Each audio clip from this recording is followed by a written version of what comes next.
it's Christy. Welcome back to my channel. Today I'm going to make another card using Hello Bluebird's Sea Sentiments, Sea Life, and Sea Friends. I recently made a square card using these sets, and today I wanted to make a standard A2 size card because I'm going to be using a background that I have been holding on to for a couple of years. I actually created this while taking one of Sandy Allnock's Copic classes. This one was on summer backgrounds, and I actually got so frustrated trying to create this background that I stopped taking the class and I just tucked it away in a drawer because I thought it looked bad.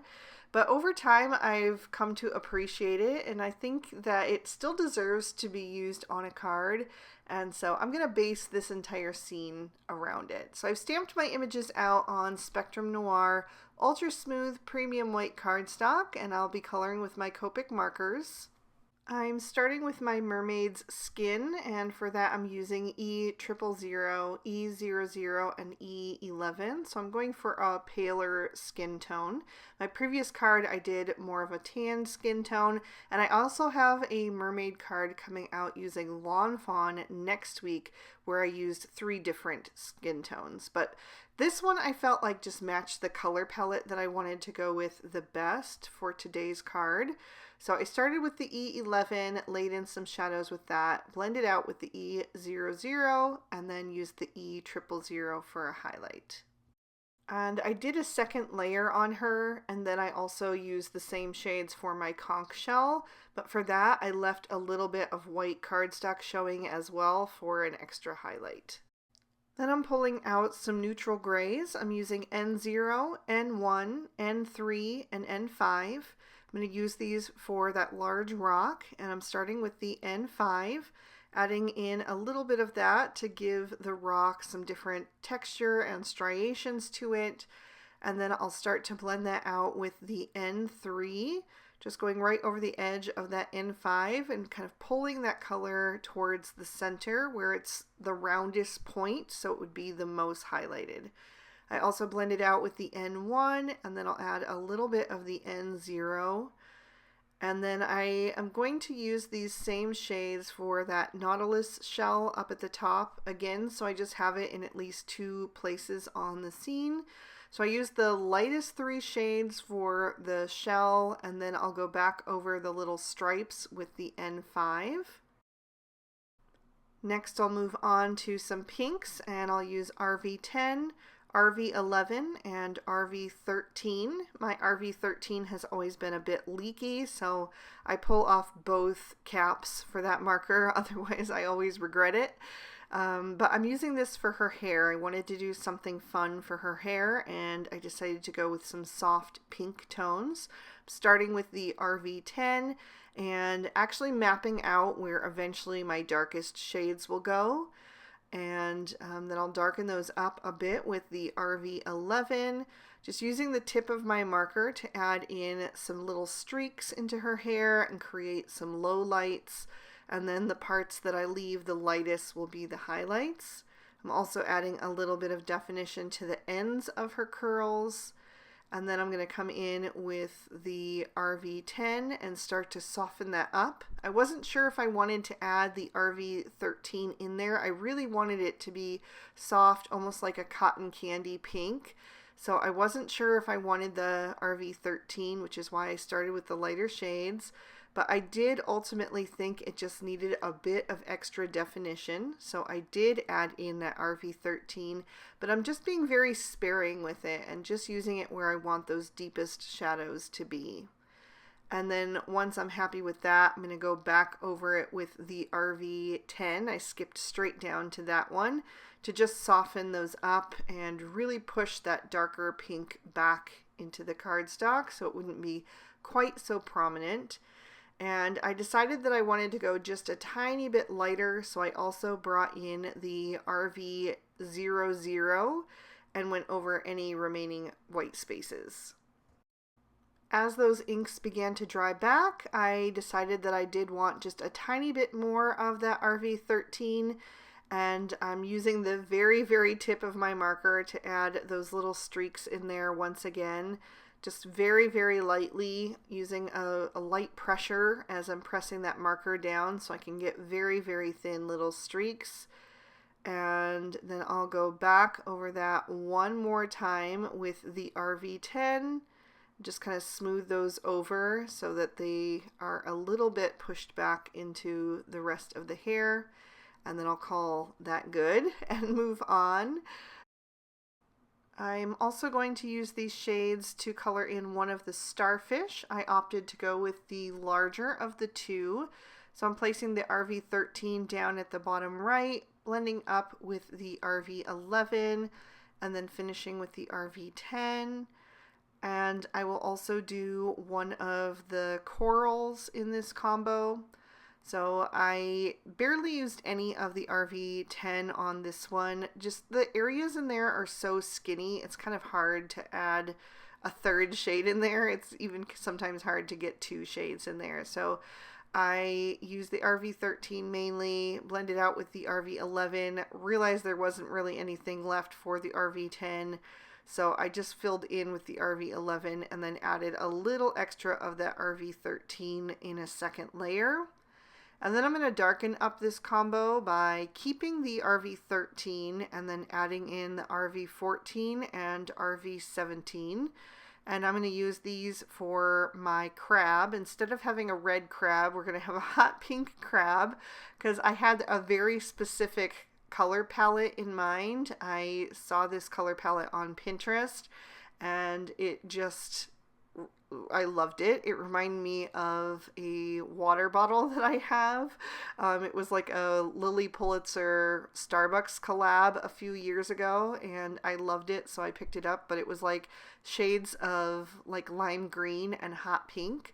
So that's predominantly going to be my color palette for this card. Again, to have that hotter pink somewhere else on the card, I decided to do the other coral that is over on the right hand side. These will not be right next to each other on the card, so I didn't feel too bad using two pinks that were sort of similar to each other. But I'm also going to do one of the stripes on my angelfish with this combo with the darkest at the bottom and the lightest at the top. And then I went back to the lighter combo that I had just used previously for the rest of the body of my fish. I only used the RV11 and RV10 on that one though, and then went back to the RV00 for the highlight. But I added in that RV13 because I knew that I wanted to do the rosy cheeks for everybody still.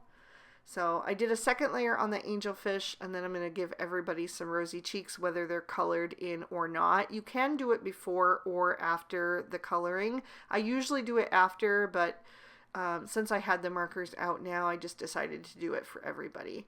So for the lighter colored critters, I used the RV11 first and blended out with the RV10. And then for anybody that was a little bit darker or already pink, I used the RV13 and blended out with the RV11. And I darkened up the mermaids with a second layer. I'm moving on to one of my green combos now, and this is going to be the lighter of the two. I'm going to do my seahorse in this one. This is YG11. YG13 and YG17. So I started with the YG17, blended out with the YG13, and then I'm filling in with the YG11 for him. And then I'm going to do every other stripe on his belly with that YG17. So just filling those in solid because it's such a tiny little area. And then I'm also going to do the little fish up toward the top with this combo, putting the YG17 on the base of the tail and body, and then blending out with the YG13 and the YG11. And then I'm also going to do the fern style plant. This time I'm starting with the lightest shade and just filling in each of those leaves.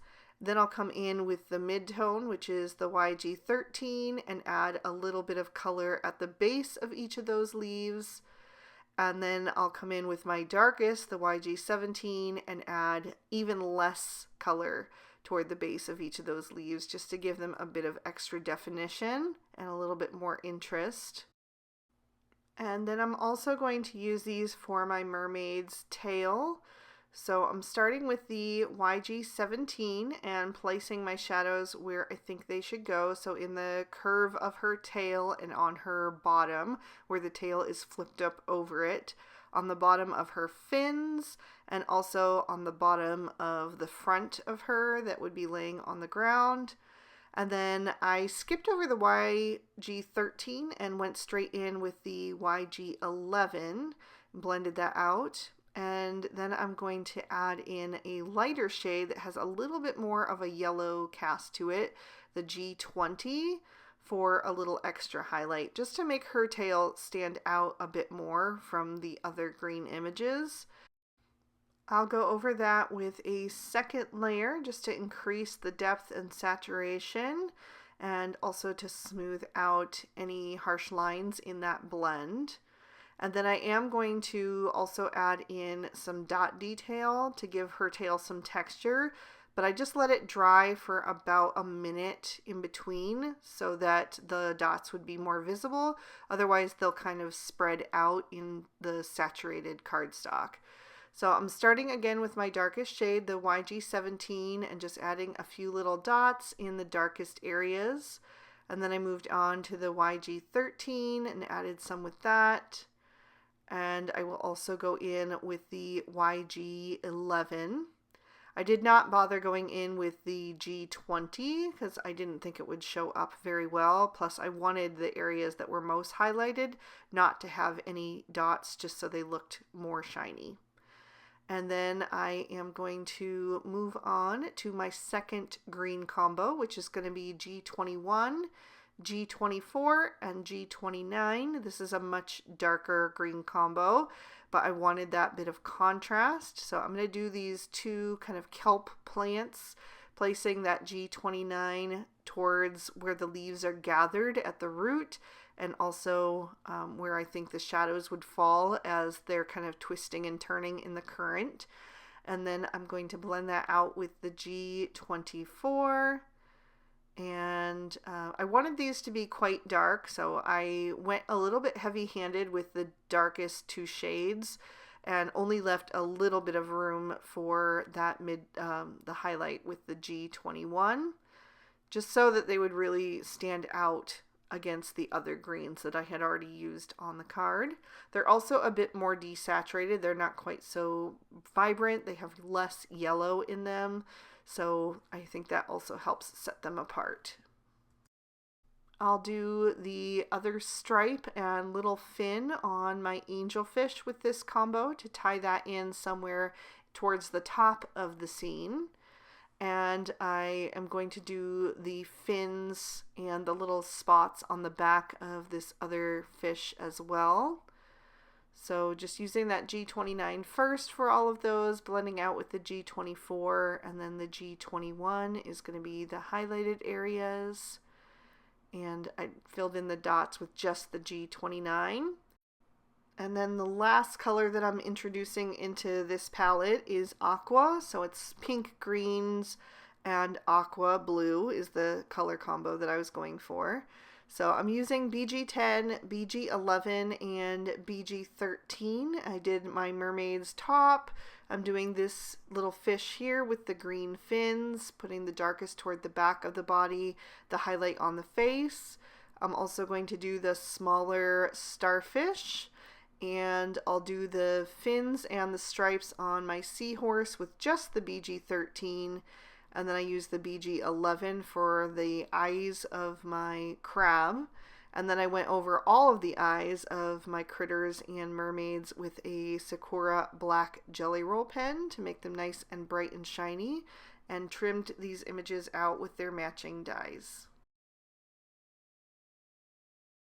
So I'm going to pop that background into my Misty so that I can stamp a sentiment on there, and I also want to stamp some little silhouette fish in the background. I'm going to do just the sentiment first using VersaFine Onyx Black ink.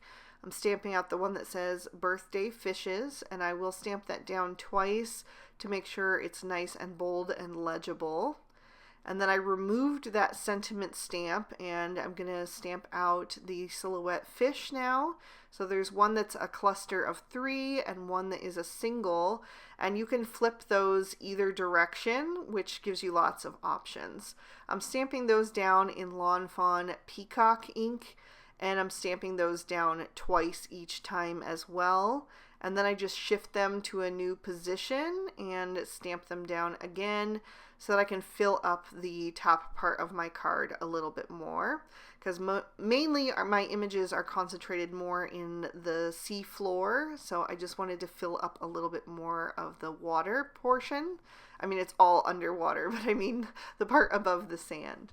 Then I'm popping my card base in my MISTI. I'm using Lawn Fawn Tide Pool cardstock and stamping in that same peacock ink the little hermit crab and the fish and the let's celebrate sentiment.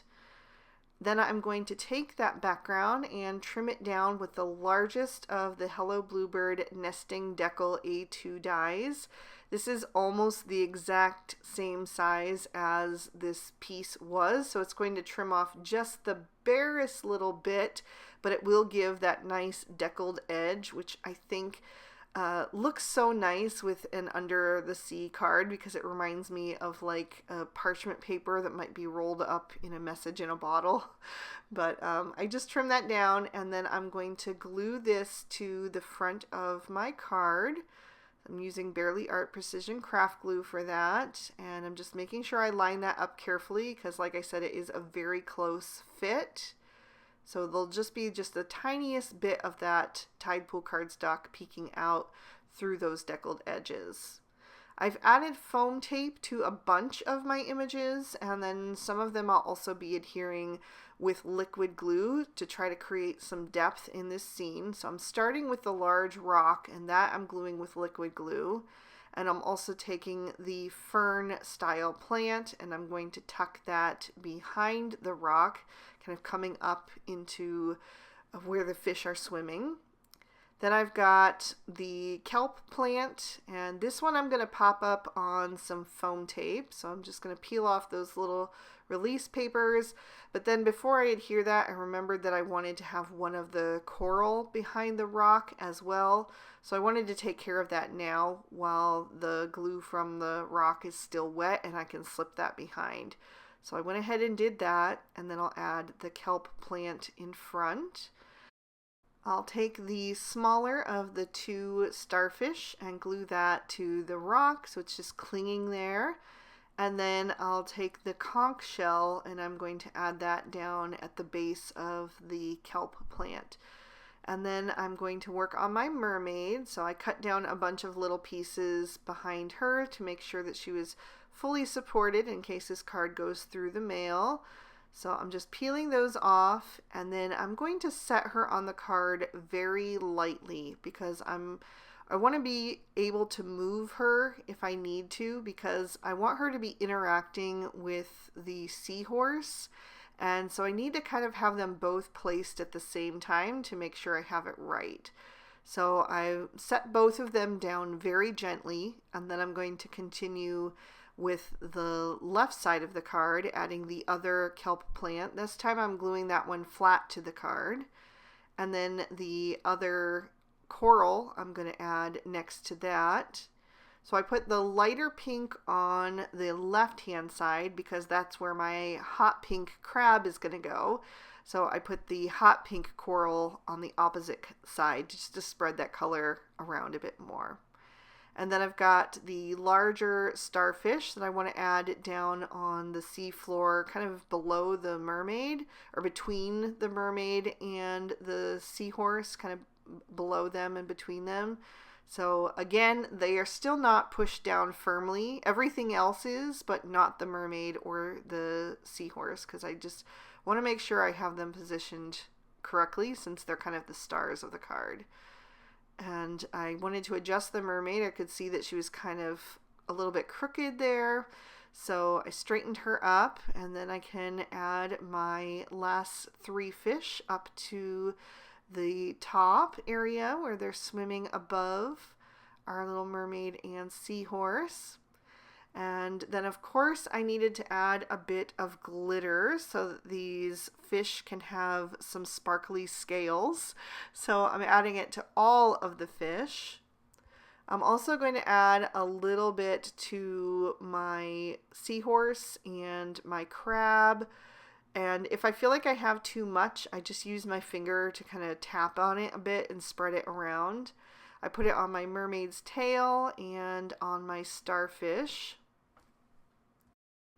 And then I also decided to add it to my mermaid's hair, which is something that I started doing on my last card, and just I've been really enjoying it. It's not something I would normally do for any other character's hair, but I think it fits for a mermaid. It just seems like, why shouldn't they have sparkly hair? So I'm going to lift that up to the camera so you can see all of the detail, catch some of that sparkle and shine, and give you another peek at the inside. I really hope you guys enjoyed this one. I love this mermaid set so much, and I had so much fun playing with it again. If you did enjoy it, please be sure to hit that like button and leave me a comment down below. I'd love to hear from you. Subscribe if you haven't already, and ring that notification bell if you want to be alerted whenever I post new videos. All of the products I use will be listed and linked in the description bar below, and if you'd like to keep watching, here are 2 extra videos that I thought you might also enjoy. You can click on either one to check them out.